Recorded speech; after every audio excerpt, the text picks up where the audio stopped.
welcome to the Motorsport Coaching Podcast, sponsored by MotiV8 Training Management. This is a podcast where we talk to drivers and industry experts to help you maximize your performances on and off the track. Let's get started with today's show.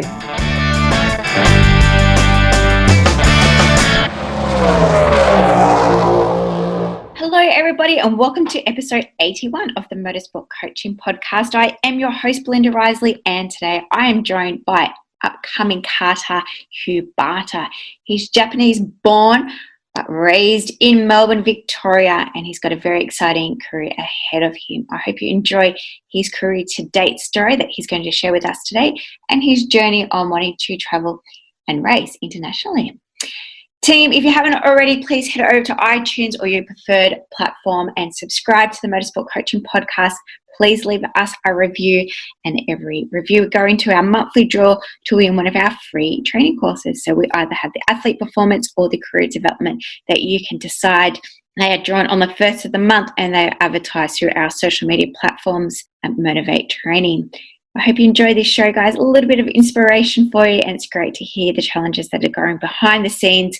I shouldn't say great, but fantastic to hear that there's a lot of people putting in a lot of time in order to get here over them. I hope you enjoyed the show. So, hi, Hugh, and welcome to the Motorsport Coaching Podcast. Nice to be here. Well, you're one of Australia's up-and-coming go-karters. I'd love to hear your story and want to share your journey. Tell us, how did you get started in motorsports? Well, I started when I was 5, but it all really started, I don't know, maybe when I was 3 years old. And I was at the Phillip Island watching the V8s, and I begged my dad to go on a simulator.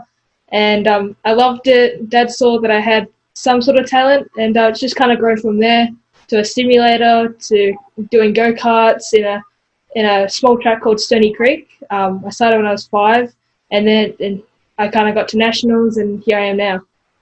Yeah, fantastic. And is Stony Creek a dirt track or a circuit track? It's a circuit track. It's sort of a mix between hire karts and bring your own kart. You can do both, but we just brought our own. Fantastic. So you got a go-kart when you were about 5, just a second-hand one, and started racing then. What was the love of motorsports that got you into it? They're like, Dad, I really want to do this. I don't know. I guess it's just kind of been in my blood for a while. When I was 2 years old in Japan, I'll just grab a screwdriver and just play around with it, even though I had no idea what it did. So it's just I've kind of been always in my blood, no matter what, and I've grown a bigger passion for it ever since. And is there a family history of motorsports, like his mum or dad, or is there anything, or is it just purely just you?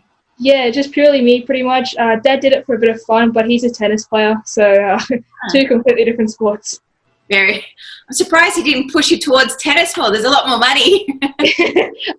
Yeah, we did start tennis when I was, 4, but it was just too busy, and he saw that my passion for karting and motorsport was bigger than tennis, so he supported that, and yeah, appreciate it.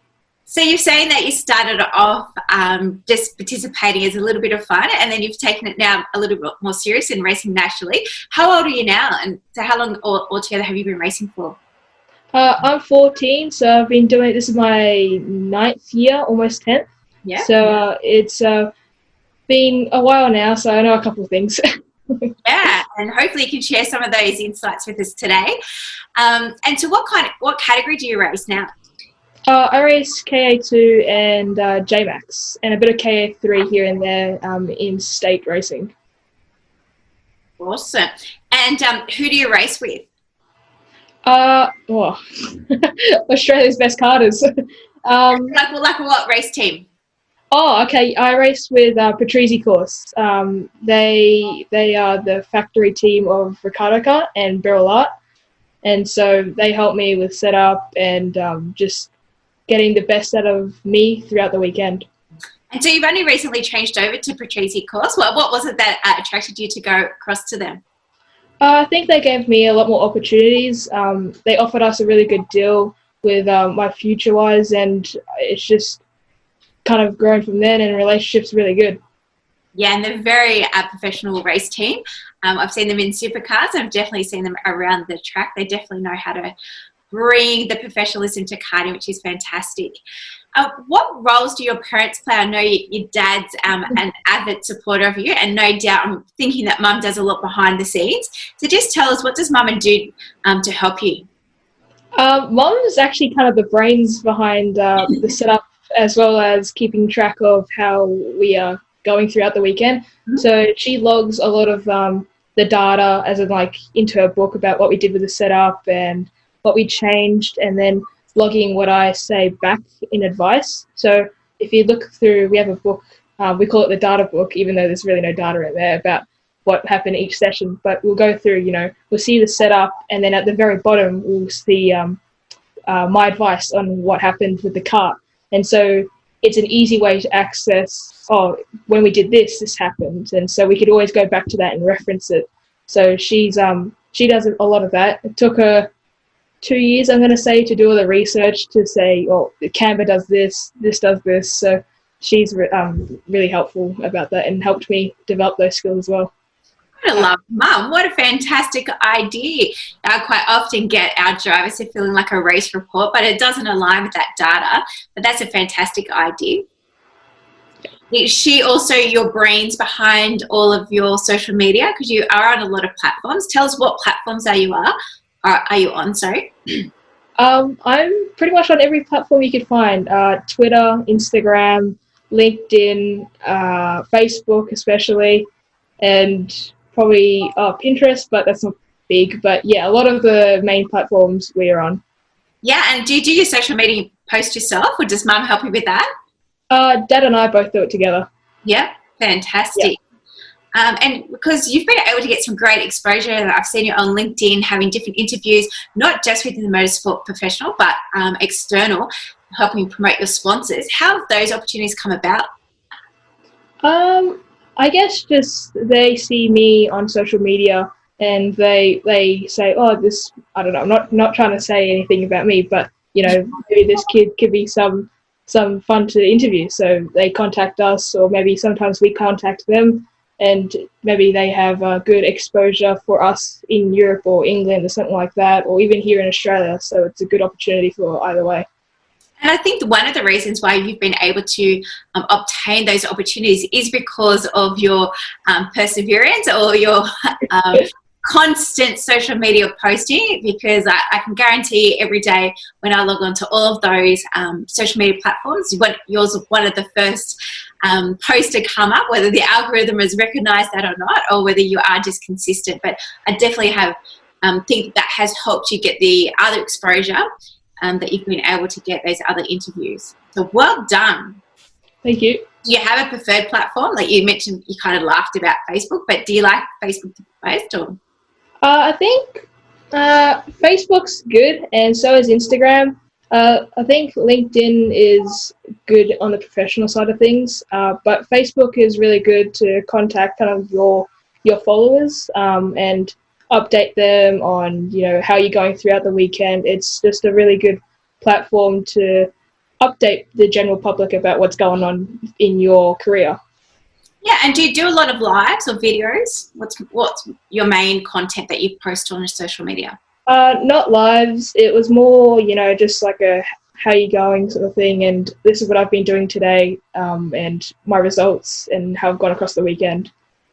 Yeah, so it's great to show a little bit of behind the scenes stuff for all of your fans, those that are actual competitors. So that's really good. When you come to sponsorship, I see obviously with all your tags on your social media, which is fantastic, that you do have a lot of sponsorship. Who helps you with that? Is that dad or mum, both, everybody, your manager? I think dad helps me heaps with that. He showed me a whole heap of stuff on how to do it, and he still helps me. So it's really helpful. So is that something that you're passionate about? Do you like doing the off-track development? I know, of course, you prefer to be driving, but I think you understand the importance of having to do this off-track. Yeah, definitely. Without doing it, you can't be on track. So you have to do it, and without it, then I can't race. Correct, 100%, 100%. We all want sponsors.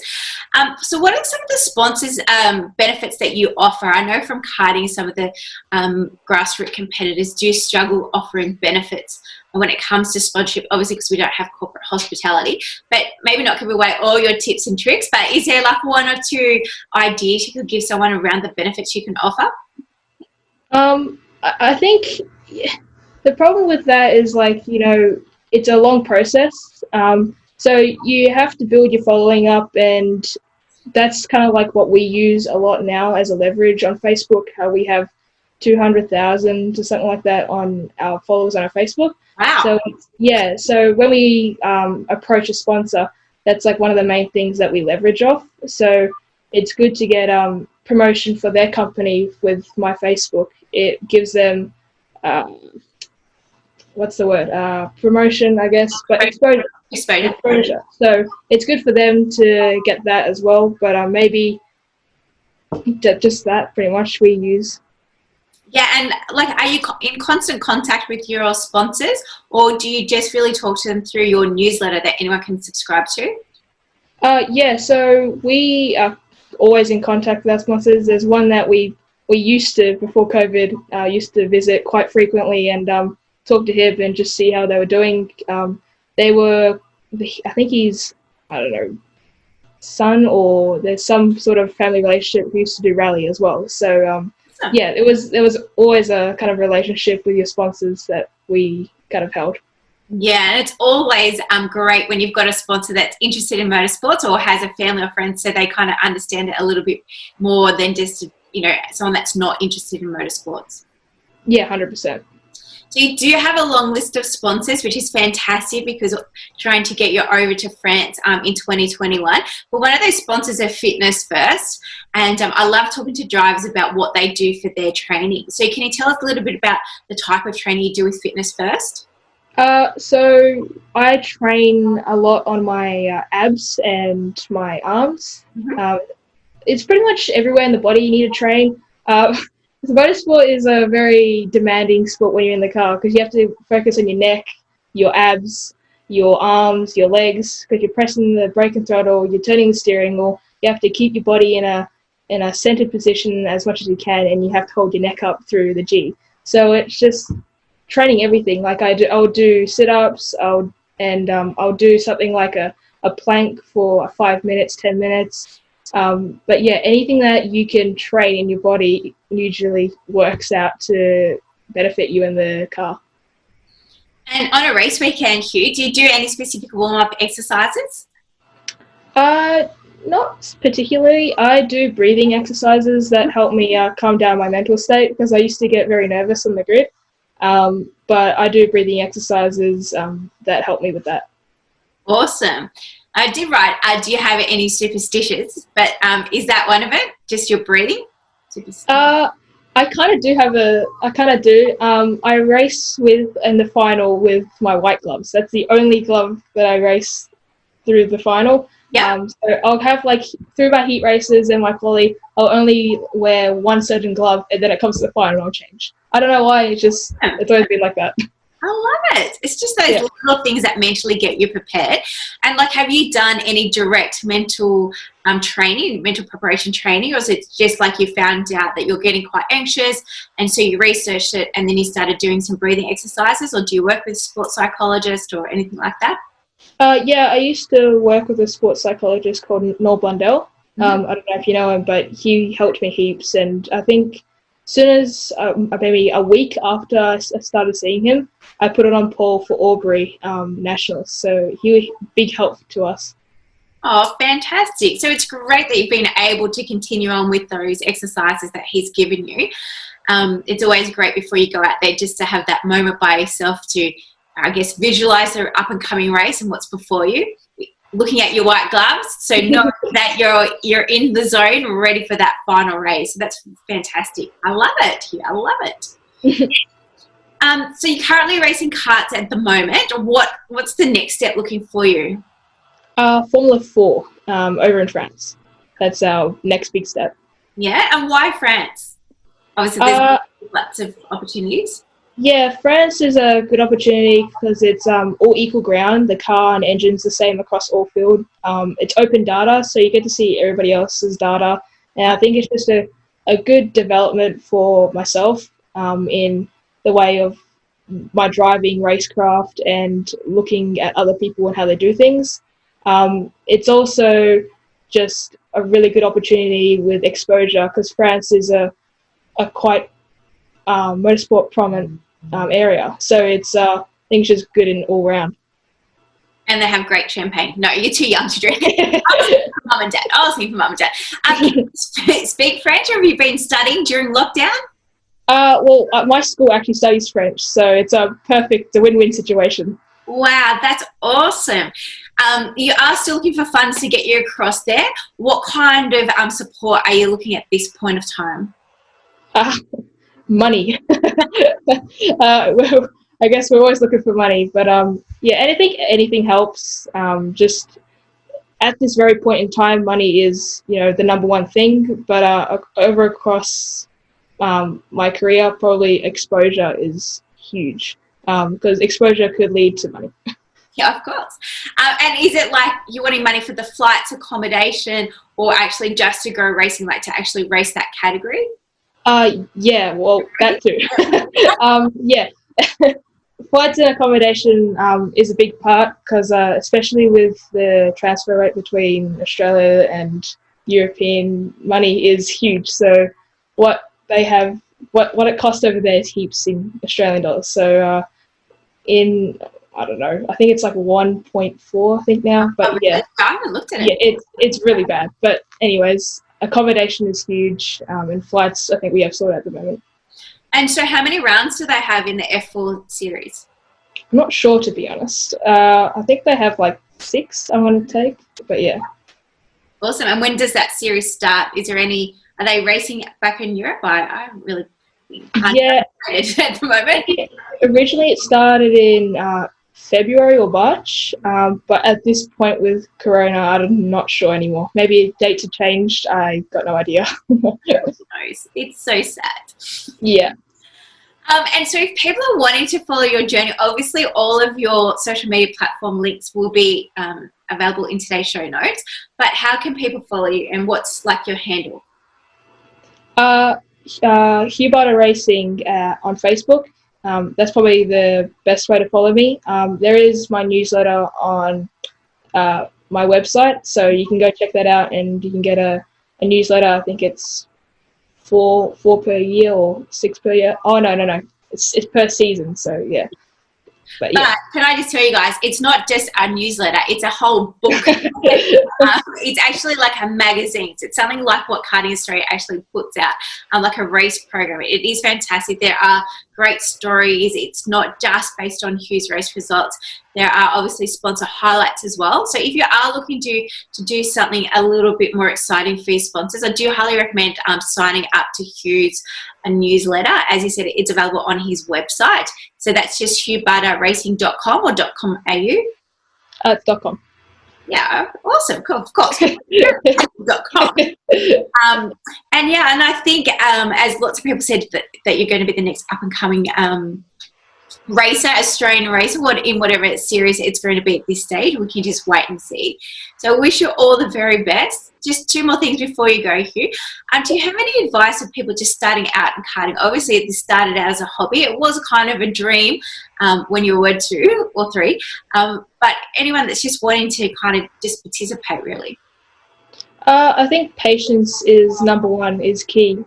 You can't really get anywhere in motorsport without patience. It's taken me 10 years now to be at the very top. You can do it very fast, but I think to do it properly, patience is huge. Yeah, and I think a lot of that comes down to your network building. As I said, you're fantastic at building network, not only from a sponsorship perspective, but from a growth perspective as well. Yeah, definitely.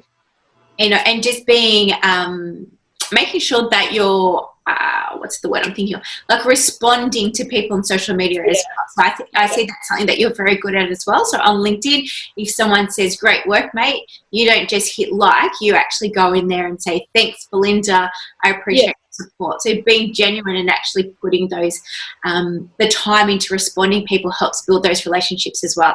Yeah, definitely. So again, well done on doing that. And again, this is what bigger teams are looking for. They're looking to see how you present yourself on social media platforms.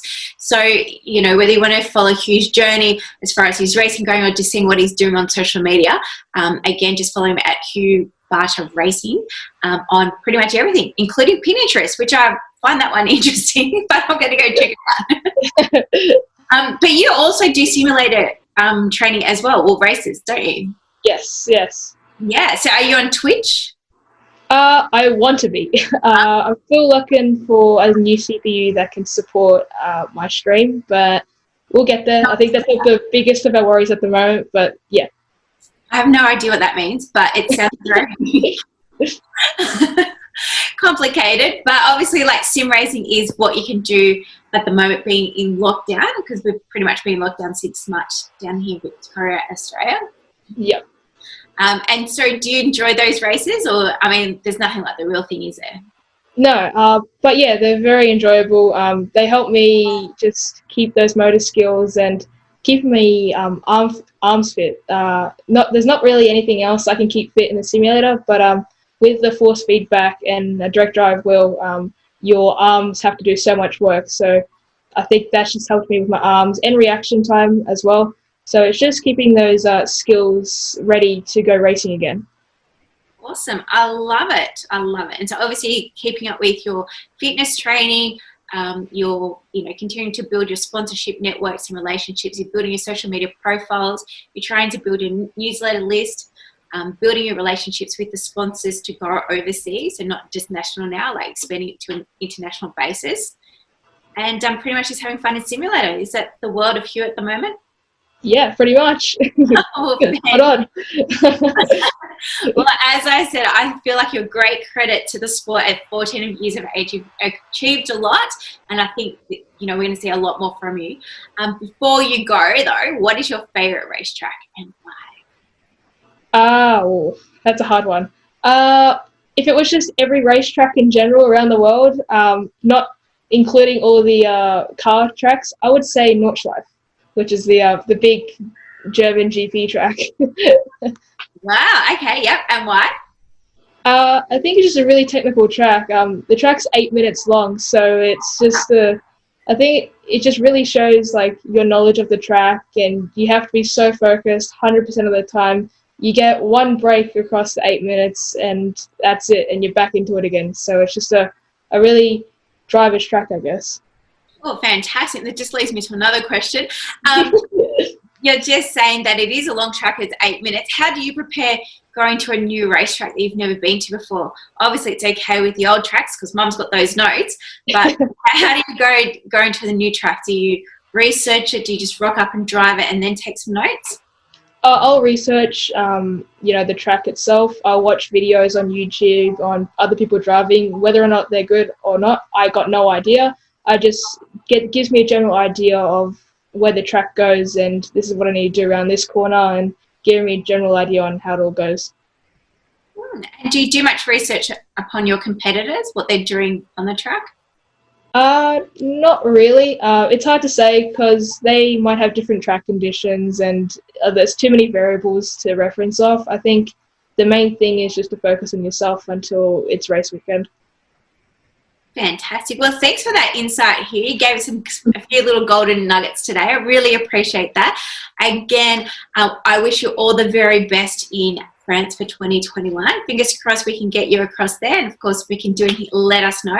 But please, guys, highly recommend that you go and follow Hugh Barter Racing and get on his journey. Thank you. All right. Take care. And, hopefully this time next year we'll have you back on the show and you can be telling us what life is like in France. Yeah, 100%. See you then. Of course, if you need me to come carry your helmet back. All